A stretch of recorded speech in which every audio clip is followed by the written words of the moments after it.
Hello tout le monde, j'espère que vous allez bien. Je suis super contente de vous retrouver aujourd'hui pour une nouvelle vidéo. Ça fait un moment que je n'ai pas filmé et ça m'avait vraiment trop manqué.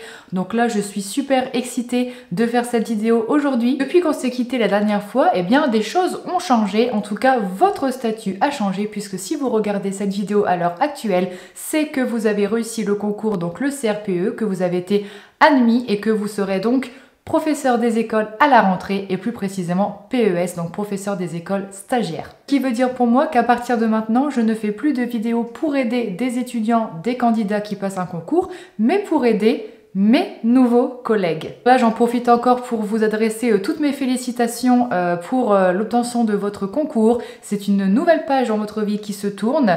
Voilà, vous avez maintenant votre métier, vous avez peut-être même un nouveau métier et donc c'est avec plaisir que à partir de maintenant, je vais vous accompagner pour écouter vos débuts dans ce métier qui est également le mien évidemment depuis 5 ans. Du coup, j'ai eu envie de lancer une nouvelle catégorie et donc une nouvelle playlist qui sera donc consacrée aux profs débutants, aux PE débutants et donc principalement aux PES, aux futurs PES qui seront donc professeurs des écoles à la rentrée. Vous vous en doutez, ces vidéos seront principalement des conseils à donner, des astuces, des tips, etc. Vraiment dans le but de vous aider au mieux à préparer votre nouvelle année, à gérer au mieux et à passer au mieux votre nouvelle année de la manière la plus sereine et en même temps la plus efficace possible. Donc pour cette première vidéo de cette catégorie PES/prof débutant, j'ai envie de vous présenter les 7 choses indispensables à préparer dès cet été avant la rentrée pour être le plus prêt possible, en tout cas dès le premier jour de la rentrée en septembre. Déjà, le premier réflexe à avoir avant toute chose, avant toute préparation, avant toute anticipation, la première chose obligatoire à faire pour le coup, c'est de vous entretenir avec le directeur ou la directrice de votre école et ou avec votre binôme de classe.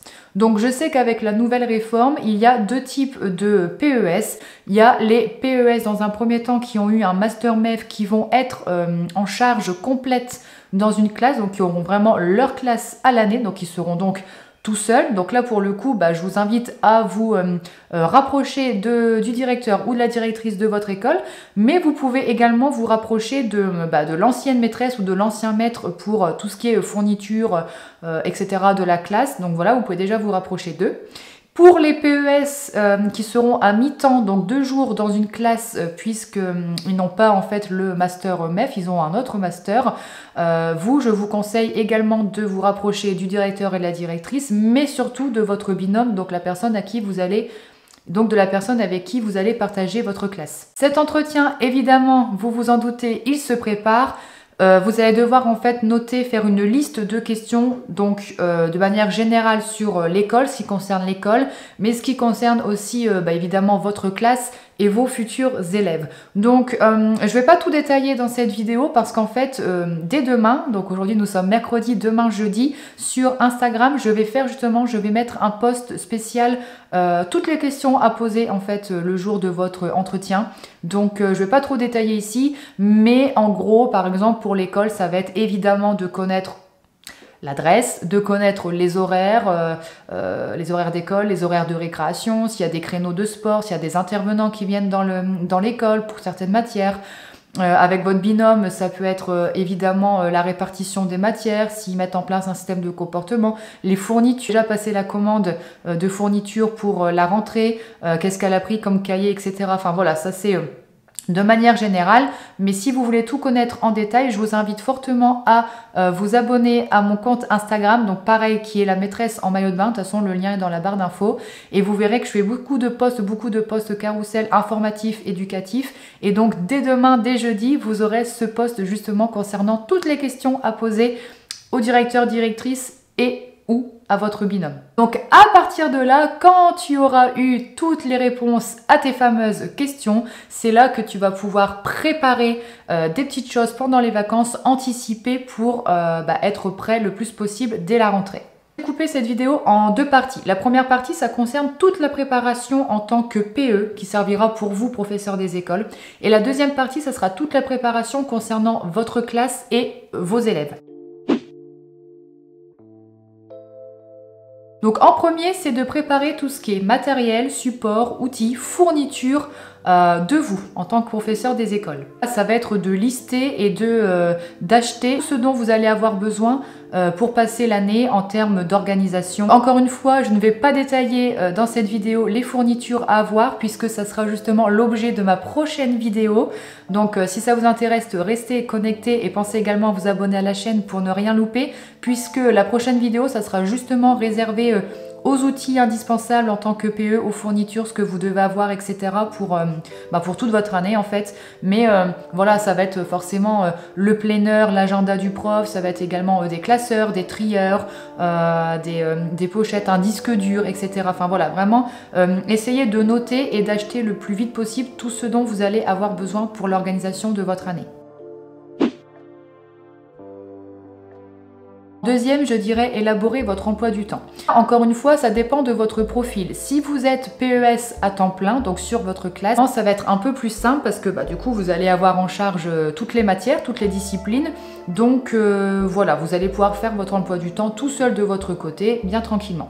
Si vous êtes PES à mi-temps, si vous êtes PES à mi-temps, donc avec un binôme, une binôme, vous allez forcément devoir communiquer et devoir définir l'emploi du temps à deux en fonction de la répartition des matières. Pour l'emploi du temps, c'est très simple. Afin de pouvoir l'élaborer, le réaliser au mieux, prenez en compte si vous avez du coup les créneaux de sport, très important, parce qu'une fois que vous avez ça, vous casez ça en premier et vous mettez tout le reste autour en fonction de ça. Pareil, si vous êtes en cycle 2, cycle 3, que vous avez des intervenants, par exemple en musique, en art, en anglais, voilà, pareil que vous savez quel jour, quelle heure ils viennent, vous notez ça tout de suite. Tout ce dont vous êtes sûr qui ne peut pas bouger, qui n'est pas de votre ressort en fait, tout simplement, mettez-les tout de suite dans votre emploi du temps et en fait justement agencez le reste en fonction de ça. Au niveau de la répartition des matières, des heures, je vous conseille d'aller sur Eduscol. Voilà, de toute façon, Eduscol, c'est le site phare pour nous, professeurs des écoles, en ce qui concerne les programmes et les matières. Et vous allez avoir en fait les heures que vous devez consacrer pour chaque matière par semaine. Donc ça va vous aider en fait à faire votre emploi du temps. Voilà, par exemple en français, s'il y a 6 heures à faire, je ne sais plus exactement, mais si vous devez consacrer 6 heures de français par semaine, évidemment, vous savez que c'est divisé en plusieurs sous-disciplines, donc conjugaison, grammaire, vocabulaire, orthographe, lexique. Et donc, vous allez découper ça en sous-disciplines et puis en nombre d'heures. Et comme ça va vous aider à faire votre emploi du temps. Ne vous étonnez pas, votre emploi du temps risque de changer plusieurs fois, voilà. Mais moi, je vous conseille fortement de faire des essais. Faites plusieurs essais, 3-4 essais, avant d'avoir quelque chose qui commence vraiment à vous plaire. Vous dites, ah bah là, on tient quelque chose, il y a moyen. Et de tous les cas, vous allez voir au début de l'année, vous risquez encore de devoir le changer une ou deux fois parce que vous allez vous rendre compte sur le terrain en fait de certaines choses qui ne vont pas ou voilà qui vous semblent mieux. Donc vous allez forcément réajuster à un moment donné. Mais pour moi, c'est vraiment la base. En premier, élaborer votre emploi du temps. Une fois que l'emploi du temps est fait, troisième chose à faire, ça va être de réaliser vos progressions et votre programmation. La progression, en fait, ça va être tout ce dont vous allez travailler sur l'année. Ça va vous permettre en fait justement de voir un peu où vous allez et je trouve que c'est très réconfortant dans tous les cas, que vous soyez débutant ou pas. C'est des choses qui sont obligatoires et voilà, même nous au bout de plusieurs années d'expérience, on le fait forcément pendant les vacances. On établit en fait notre progression sur l'année et par matière. Voilà, donc normalement vous avez un tableau. J'essaierai de vous mettre un screen ici de ce que je fais. Donc moi en cycle 1, parce que je suis principalement en maternelle. Mais enfin voilà, vous pouvez tomber en cycle 1, cycle 2, cycle 3. Dans tous les cas, ça se ressemble à peu près. Donc j'essaierai de vous le mettre juste ici pour que vous voyez un petit peu. Vous avez par matière et puis vous savez par période ce dont sur quoi vous allez travailler. Pour établir les progressions, vous allez avoir besoin de connaître le programme. Donc pareil, sur Eduscol, vous pouvez lire les programmes. Mais moi, je vous conseille surtout de vous rapprocher des guides ou manuels pour enseignants. S'il y a des guides qui vous intéressent, souvent, vous avez en fait, c'est des choses qui sont clés en main. Et donc, vous avez le sommaire qui vous explique en fait tout ce que vous allez travailler pour chaque période.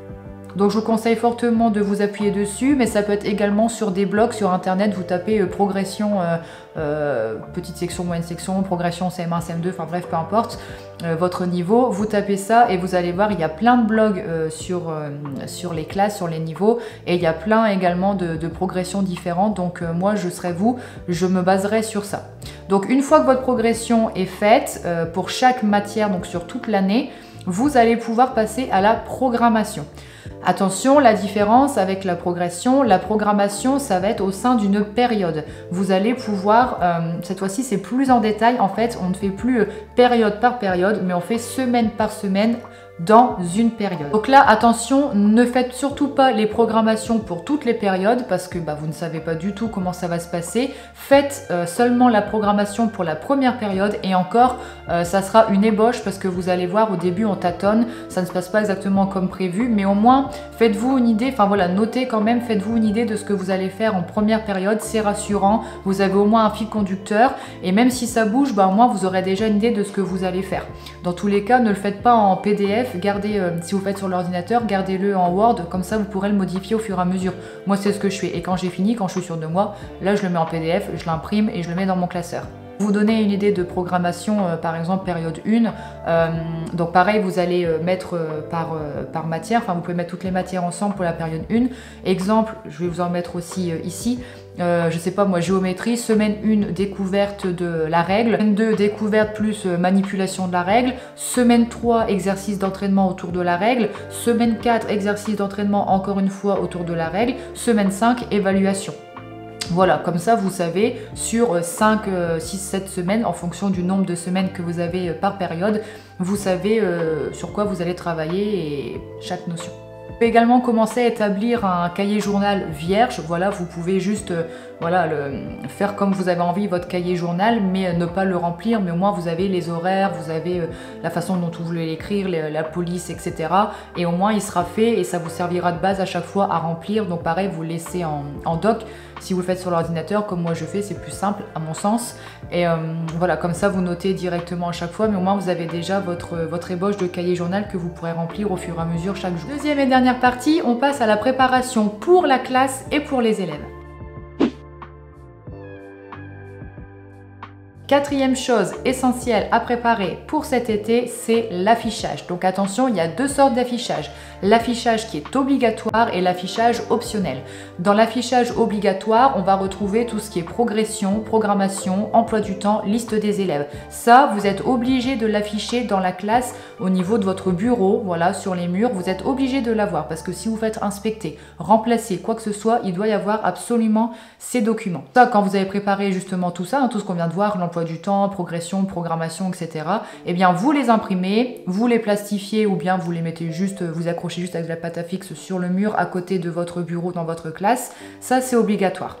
Après, pour ce qui est affichage optionnel, en fait, c'est tous les affichages qui vont servir à vos élèves. Donc, on dit optionnel parce que pour l'inspection, c'est pas obligatoire, mais évidemment que c'est fortement recommandé. Vous devez avoir absolument des affichages pour vos élèves dans votre classe. Par affichage, on entend évidemment tout ce qui est leçon. Donc, ça peut être par exemple numérique, donc les nombres. Ça peut être également, je sais pas moi, des posters sur les conjugaisons, la grammaire, etc. Après, pareil, sur les blogs, vous pouvez trouver plein de petites pancartes en fait avec toutes les leçons que vous pouvez plastifier et accrocher en classe.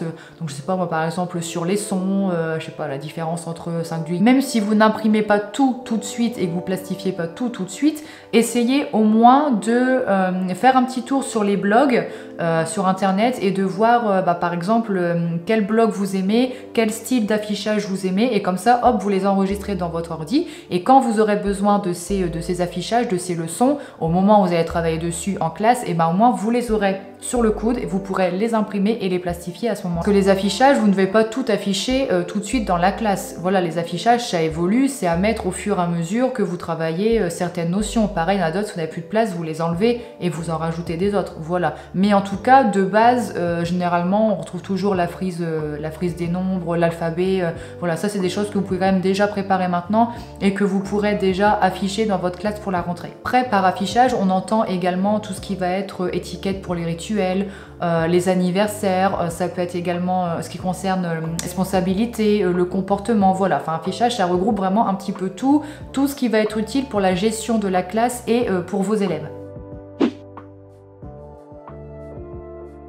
Cinquième chose à préparer, ça va être les en-têtes ou les pages de garde pour les cahiers, les classeurs, etc. Enfin, en tout cas, le matériel qui sera à disposition pour vos élèves. Souvent, voilà, en cycle 2, cycle 3, on a les cahiers du jour, on a les cahiers de brouillon, il peut y avoir aussi les cahiers de production d'écrit. classeur pour l'espace, le temps, la musique, etc.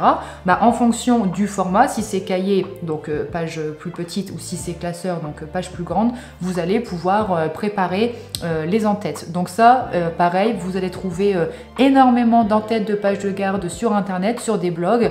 Moi, je vous conseille même de prendre les en-têtes.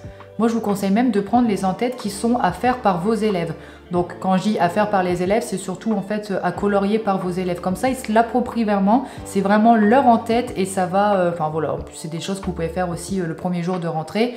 Au moins c'est vraiment eux qui ont participé à l'élaboration de leur cahier et je trouve ça plus sympa que d'avoir un truc tout fait. Là voilà, vous leur donnez, ils le colorient, ils le personnalisent et ils collent dans leur cahier à la première page. Vous avez de la maternelle, évidemment ils n'auront pas tous ces cahiers, tous ces classeurs. En général en maternelle on a le cahier de liaison et le cahier de vie. Donc ça pareil, vous pouvez quand même préparer la page de garde pour le cahier de vie et pour le cahier de liaison. Il y a également des fois des pages d'explication qui expliquent à quoi sert le cahier de vie, à quoi sert le cahier de liaison. Donc ça, vous pouvez déjà les préparer. Et sachez qu'en général, en maternelle, la première et quatrième de couverture du cahier de vie et du cahier de liaison, souvent, ce sont des choses que l'on fait en classe avec les élèves. C'est eux, en fait, qui décorent leur cahier. Donc ça, vous verrez, pareil, vous pouvez piocher sur internet, il y a plein d'idées. Souvent, quand on a des petits niveaux, des petits moyens, on fait, c'est en début d'année, donc c'est des choses basiques, hein. Ça peut être les empreintes de main, ça peut être découper des papiers et les coller pour que ça fasse un cahier un petit peu multicolore, avec les lettres aussi en tampon. Enfin voilà, ça après, à vous de voir, à vous de rechercher. Mais en tout cas, préparez déjà l'en-tête du cahier de liaison, du cahier de vie et à quoi ça sert. Deuxième et avant-dernière chose à préparer concerne la gestion de classe. Par gestion de classe, j'entends deux choses. La première, c'est au niveau du travail des élèves et la deuxième, c'est au niveau du comportement. Donc en ce qui concerne le travail, vous devez anticiper déjà avant la rentrée, vous ne devez pas laisser vos élèves sans rien faire. Parce que vous allez forcément à un moment vous retrouver avec un niveau, enfin une différence de niveau, des enfants qui vont travailler beaucoup plus vite que d'autres, ou si vous avez un double niveau par exemple, pareil, pendant que vous êtes je sais pas moi, en séance avec un niveau, l'autre si il ne fait rien pendant ce temps-là, vous devez préparer des choses autonomes qui vont pouvoir faire de façon autonome.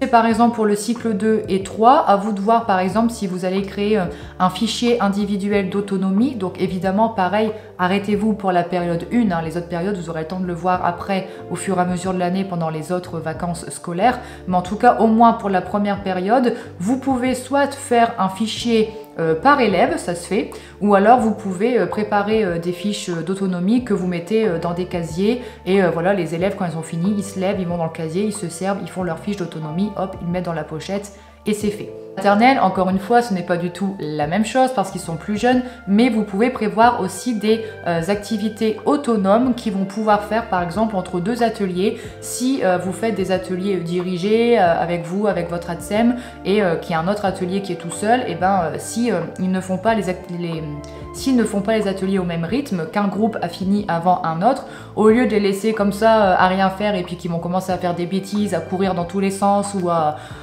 jouer, etc. et que vous n'avez pas envie de ça parce que vous avez besoin de calme pour continuer à travailler avec les autres groupes, les autres enfants qui sont en train de travailler avec vous, essayez de prévoir justement des jeux assez calmes de manière autonome. Donc ça peut être de bien mettre en place, de bien penser à son coin bibliothèque pour qu'ils puissent lire un livre entre guillemets, mais au moins voilà, ils aiment bien regarder les livres, donc ça c'est toujours une activité assez calme.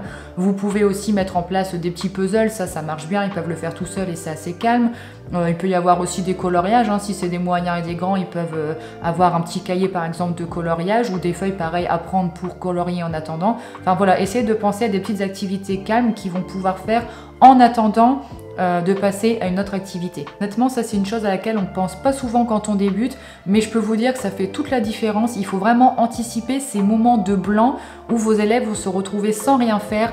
Et si vous laissez s'installer cette habitude, ils vont rien faire, ça va être la panique, ça va être la pagaille dans la classe, ils vont commencer à faire du bruit, enfin voilà, parce qu'il n'y aura pas de cadre, vous allez être submergé parce que vous travaillerez avec un groupe ou quoi, et vous allez vous retrouver avec d'autres enfants qui font n'importe quoi.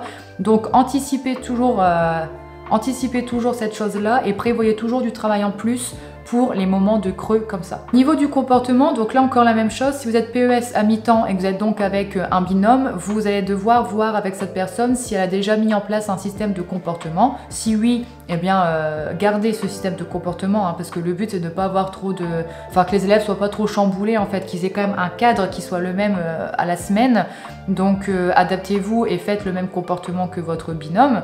Si vous êtes tout seul sur la classe ou alors que votre binôme ne met pas en place un système de comportement mais que vous voulez en faire un, vous pouvez très bien en faire un, même si c'est que pour une journée ou deux dans la semaine, vous avez le droit de mettre en place un système de comportement. Moi, personnellement, j'ai une préférence pour le système avec privilège, avec les récompenses. Voilà, j'aime pas trop forcément les punitions, je préfère voir toujours le côté positif, le côté bienveillant et de récompenser en fait les enfants qui sont calmes, sages, etc. Peut-être un système de croix, de points, de bons points, d'images, etc. Et au fur et à mesure, en fait, par exemple, au bout de 5 bons points, de 5 images, de 5 croix, enfin peu importe, ils obtiennent un privilège qui va comme ça, qui s'accumule et qui sera de plus en plus important. Par exemple, ça peut être changer de place pour une journée, ça peut être laisser la maîtresse écrire à ma place, ça peut être également faire écouter une musique qu'on aime aux copains, lire un livre, voilà, enfin rester dans la classe pendant la récréation.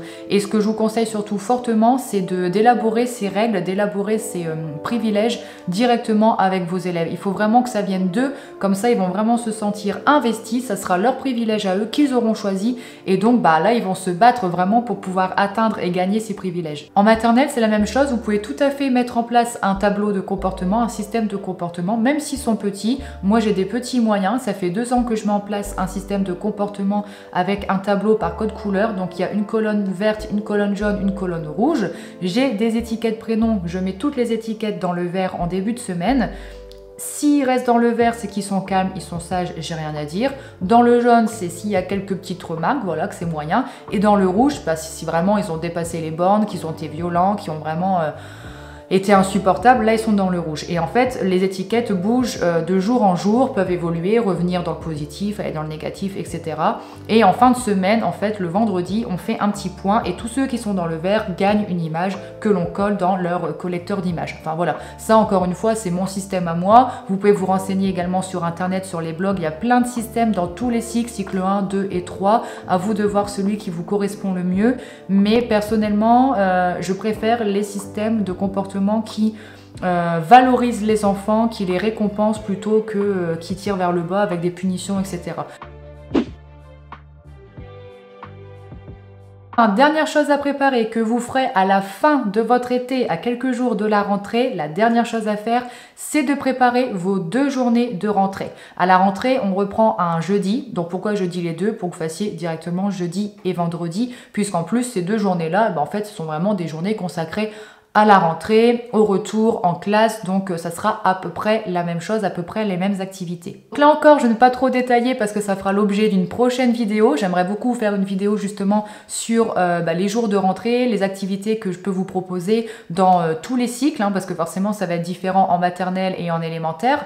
Donc je vous ferai une vidéo exclusivement là-dessus, mais pour vous donner une idée, en général, voilà, les premiers jours de rentrée, ça va être prendre connaissance des élèves et de vous-même. Donc ça peut être avec des petits jeux de connaissances, ça peut être avec des fiches à remplir, voilà, où chaque élève explique, passe devant les autres et puis voilà. En général, c'est aussi le moment où on découvre le matériel, les fournitures. Donc vous allez prendre le temps de distribuer ce matériel, d'expliquer le fonctionnement de classe, à quoi ils vont servir.